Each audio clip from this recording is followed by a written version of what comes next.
Long ago, in the ancient city of Alba Longa, there lived a kind king named Numitor. He ruled with wisdom and care, but his peaceful reign was shattered when his younger brother, Amulius, seized the throne by force. Amulius, fearing that Numitor's descendants might challenge his rule, ordered the death of Numitor's male heirs. He also forced Numitor's daughter, Rhea Silvia, to become a Vestal virgin, bound by a vow of chastity to serve the goddess Vesta. However, fate had other plans. One day, Rhea Silvia found herself pregnant, and it was said that Mars, the powerful god of war, was the father. Some believed that the great hero Hercules was responsible, while others thought it was a mere mortal who had wronged her. Regardless, Rhea Silvia gave birth to twin boys, Romulus and Remus. King Amulius, terrified of the potential threat posed by these children, ordered that the twins be put to death. But he could not bring himself to do it directly, fearing the wrath of the gods. Instead, he commanded a servant to carry out the deed. The servant, however, took pity on the innocent babies and decided to spare their lives. He placed the twins in a small basket and set it adrift on the river Tiber, hoping the river would carry them far away. The gods seemed to favor the boys, as the river god, Tibernus, calmed the waters and guided the basket to safety.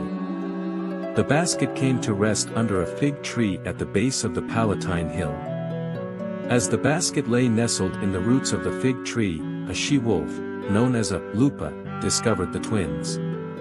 Instead of harming them, she nursed them with her milk. A woodpecker, a bird sacred to Mars, also helped by bringing them food. Eventually, a kind shepherd named Faustulus found the boys and took them home to his wife, Acca Laurentia. The couple raised Romulus and Remus as their own, teaching them the ways of shepherds and the rugged life of the countryside. As young men, Romulus and Remus were strong and brave, often engaging in friendly competitions. One day, while tending their flock, they encountered shepherds loyal to King Amulius. A fight broke out, and Remus was captured and taken to the king. Unaware of their true identity, Amulius saw Remus as just another troublemaker. Romulus, driven by loyalty to his brother, gathered a group of shepherds to rescue Remus. In the ensuing battle, the twins killed King Amulius and freed their mother, Rhea Silvia. They then reinstated their grandfather, Numitor, as king of Alba Longa. Having restored their family's honor, Romulus and Remus set out to build a new city. However, they could not agree on where to build it. Romulus favored the Palatine Hill, while Remus preferred the Aventine Hill. To settle the dispute, they decided to seek the gods' guidance through augury, a method of reading the will of the gods by observing birds. Romulus claimed to have seen more birds, while Remus argued that he saw them first. The disagreement escalated, and Romulus began to build walls around the Palatine Hill. Remus, mocking his brother's efforts, jumped over the unfinished walls, jesting that they were too low to protect anything. In a fit of anger, Romulus struck down his brother, killing him on the spot. Despite his grief, Romulus pressed on and completed the city, naming it Rome after himself. The date of its founding, April 21, 753 BCE, became a sacred day in Roman history. As Rome grew, so did its population, mainly composed of fugitives and outcasts seeking a new life.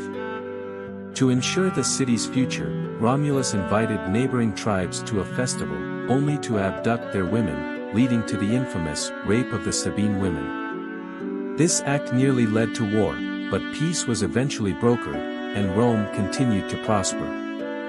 Romulus ruled for many years, expanding the city and its influence. However, his later years were marked by increasing arrogance and a desire for absolute power. Eventually, Romulus disappeared mysteriously during a storm. Some believed he ascended to the heavens to become a god, while others whispered that the resentful Senate had a hand in his demise. The tale of Romulus and Remus is one of destiny, divine favor, and tragic rivalry. Whether they were real or mythical figures, their story has been etched into the foundations of Rome, a city that would go on to shape the world for centuries to come.